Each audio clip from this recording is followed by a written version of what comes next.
arithmetic meanor eta fill in the blank question লৈছো questionত কৈছে the sum of the deviations of the values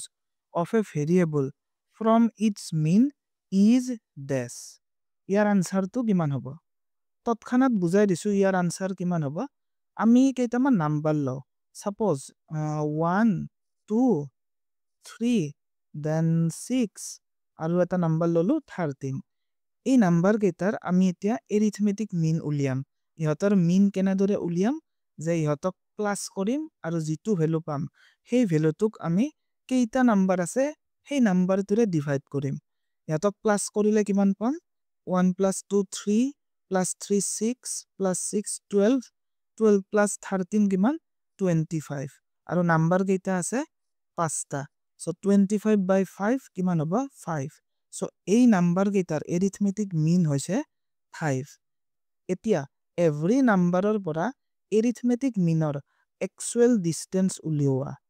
1 ৰ পৰা 5 ৰ actual distance কিমান -4 2 ৰ পৰা 5 ৰ actual distance -3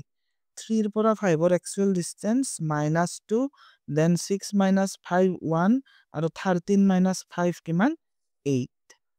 এই যিকেটা আমি নাম্বাৰ পালো এই নাম্বাৰ কেইটাক ক'ব deviations of the values from their arithmetic mean now এই যিকেটা deviations পালো এই deviation কেইটা প্লাস কৰা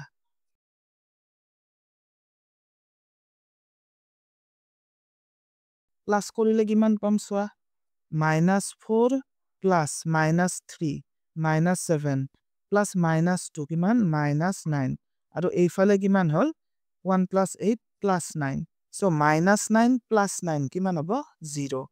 অৰ্থাৎ আমি কেইটামান নাম্বাৰৰ arithmetic mean উলিয়ালো আৰু সেই নাম্বাৰ কেইটাৰ পৰা arithmetic meanৰ distance বিলাক উলিয়াই সেই distance বিলাক যদি প্লাস কৰো তেতিয়া আমি কি পাম 0 সেইভাবে কোৱা হয় যে the sum of the deviations of the values from their mean is 0 so year answer হ'ব 0